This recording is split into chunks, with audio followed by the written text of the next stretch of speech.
Solitary, alone, I kneeled in a desert barren.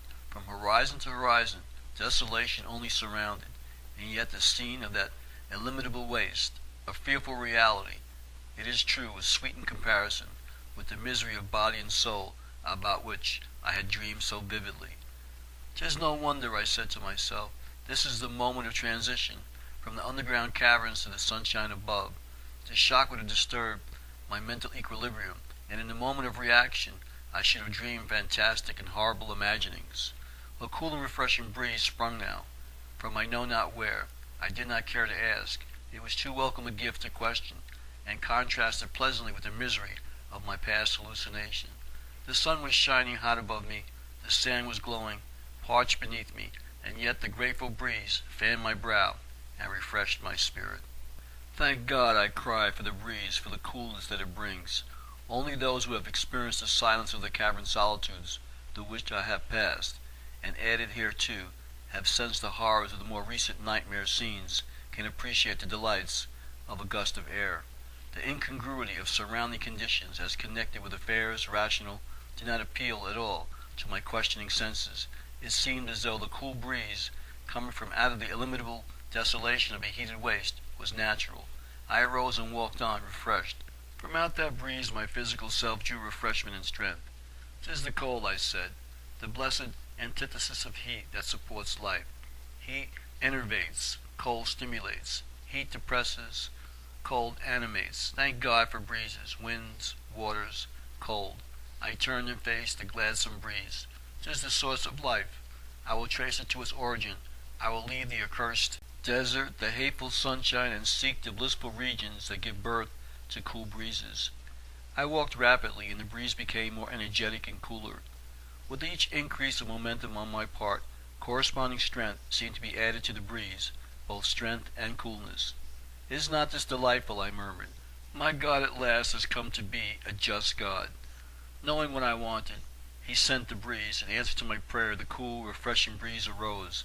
"Damn the heat!" I cried aloud, as I thought of the horrid day before. "Blessed be the cold," and as though in answer to my cry, the breeze stiffened and the cold strengthened itself, and I again returned thanks to my Creator. With a ragged coat wrapped about my form, I faced the breeze and strode onward towards the home of the gelid wind that now dashed in gusts against my person. Then I heard my footstep crunch, and perceived that the sand was hard beneath my feet. I stooped over to examine it, and found it frozen. Strange, I reflected, strange that dry sand can freeze, and then I noticed, for the first time, that spurts of snow surrounded me.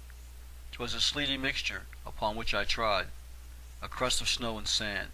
A sense of dread came suddenly over me, and instinctively I turned, affrighted, and ran away from the wind, towards the desert behind me, back towards the sun, which, cold and bleak, low on the horizon, was sinking. The sense of dread grew upon me, and I shivered as I ran. With my back towards the breeze I had blessed, I now fled towards the sinking sun I had cursed.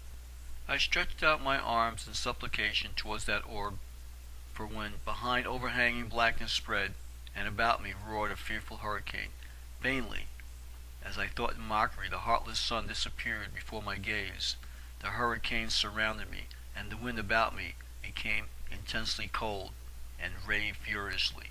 It seemed as though the sun had fled from my presence, and with the disappearance of that orb, the outline of the earth was blotted from existence. It was an awful blackness, and the universe was now, to me, a blank. The cold strengthened and froze my body to the marrow of my bones. First came the sting of frost, then the pain of cold, then insensibility of flesh.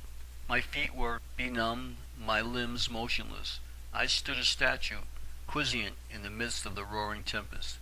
The earth, the sun, the heavens themselves, my very person, now had disappeared. Dead to the sense of pain or touch, sightless amid a blank, only the noise of the raging winds was to me a reality. And as the creaking frost reached my brain and congealed it, the sound of the tempest ceased, and then, devoid of physical senses, my quickened intellect, enslaved, remained imprisoned in the frozen form it could not leave, and yet could no longer control. Reflection after reflection passed through that incarcerated thought entity, and as I meditated, the heinous mistakes I had committed in the life that had passed arose to torment. God had answered my supplications. Successfully I had experienced the hollowness of earthly pleasures, and had left each lesson unheeded. Had I not alternatively begged for and then cursed each gift of God? Had I not prayed for heat, cold, light, and darkness, and anathematized each? Had I not, when in perfect silence, prayed for sound, in sheltered cabins, prayed for winds and storms? In the very corridors of heaven, and in the presence of Etidorpha, had I not sought for joys beyond? Had I not found each pleasure of life a mockery, and notwithstanding each bitter lesson, still pursued my headstrong course, alternatively blessing and cursing my Creator, and then myself, until now amid a howling waste, in perfect darkness, my conscious intellect was bound to the frozen, rigid semblance of a body? All about me was dead and dark. All within was still and cold. Only my quickened intellect remained, as in every corpse the self-conscious intellect must remain, while the body has a mortal form. For death of body is not attended by the immediate liberation of mind. The consciousness of the dead man is still acute, and he who thinks the dead are mindless will realize his fearful error when devoid of motion he lies a corpse, conscious of all that passes on around him, waiting the liberation that can only come by disintegration and destruction of the flesh. So, unconscious of pain, unconscious of any physical sense, I existed on, enthralled age after age passed and piled upon one another, for time was to me unchangeable, no more an entity. I now prayed for change of any kind, and envied the very devils in hell their pleasures. For were they not gifted with the power of motion? Could they not hear and see and realize the pains they suffered? I prayed for death, death absolute, death eternal. Then, at last, the darkness seemed to lessen, and I saw the frozen earth beneath, the monstrous crags of ice above, the raging tempest about, for I now had learned by reflection to perceive my pure intellect, to see by the light within. My body, solid as stone, was fixed and preserved in a waste of ice. The world was frozen. I perceived that the sun and moon and stars, nearly still, dim and motionless, had paled in the cold depths of space. The universe itself was freezing, and amid the desolation, only my deserted intellect remained. Age after age had passed, eons and ages had fled, nation after nation had grown and perished, and in the uncounted epochs behind, humanity had disappeared. Unable to free itself from the frozen body, my own intellect remained the solitary spectator of the dead silence about. At last, beneath my vision, the moon disappeared, the stars faded one by one, and then I watched the sun grow dim until at length only a milky gauze-like film remained to indicate her face, and then vacancy. I had lived the universe away, and in perfect darkness the living intellect, conscious of all that had transpired in the ages past, clung still enthralled to the body of the frozen mortal. I thought of my record in the distant past, of the temptations I had undergone, and called myself a fool. For I had listened to the tempter, I could have at least have suffered. I could have had companionship, even though it were of the devils in hell. I lived my life over and over, times without number. I thought of my tempters, of the offered cups, and thinking, argued with myself. No, I said, no. I had made the promise. I have faith in Etidorpha, and were it to do over again, I would not drink.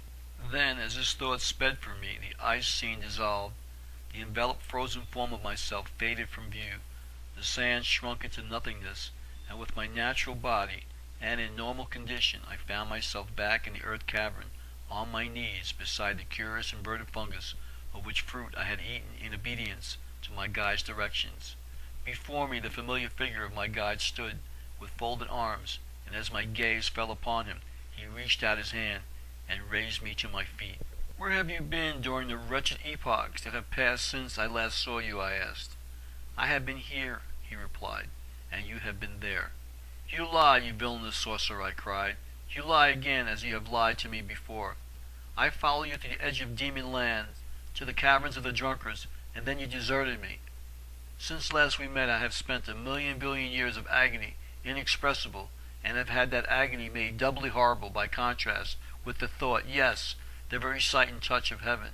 I passed into a double eternity, and have experienced the ecstasies of the blessed. and suffered the torments of the damned, and now you dare boldly tell me that I have been here, and that you have been there, since last I saw you stand by this cursed fungus bowl. Yes, he said, taking no offense at my violence, yes, neither of us have left this spot. You have sipped the drink of an earth-damned drunkard. You have experienced part of the curses of intemperance, the delirium of narcotics. Thousands of men on earth, in their drunken hallucination, have gone through hotter hells than you have seen.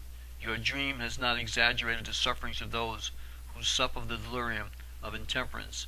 And then, he continued, let me tell you of man's conception of eternity. A gust of air. The incongruity of surrounding conditions as connected with affairs rational did not appeal at all to my questioning senses. It seemed as though the cool breeze coming from out of the illimitable desolation of a heated waste was natural. I arose and walked on, refreshed. From out that breeze my physical self drew refreshment and strength. "'Tis the cold," I said, "the blessed antithesis of heat that supports life. Heat as hallucination." The sun was shining hot above me, the sand was glowing, parched beneath me, and yet the grateful breeze fanned my brow and refreshed my spirit. "Thank God," I cried, "for the breeze, for the coolness that it brings.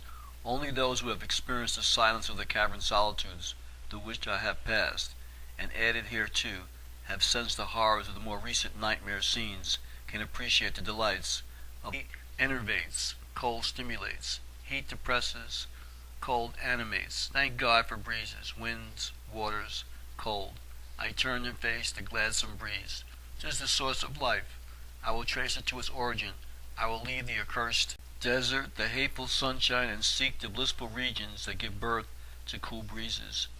I walked rapidly, and the breeze became more energetic and cooler. "'Tis no wonder," I said to myself. "This is the moment of transition, from the underground caverns to the sunshine above." The shock would have disturbed my mental equilibrium, and in the moment of reaction I should have dreamed fantastic and horrible imaginings. A cool and refreshing breeze sprung now, from I know not where. I did not care to ask. It was too welcome a gift to question, and contrasted pleasantly with the misery of my past.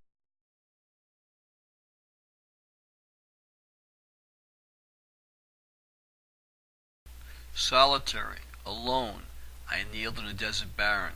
From horizon to horizon, desolation only surrounded, and yet the scene of that illimitable waste, a fearful reality, it is true, was sweet in comparison with the misery of body and soul about which I had dreamed so vividly.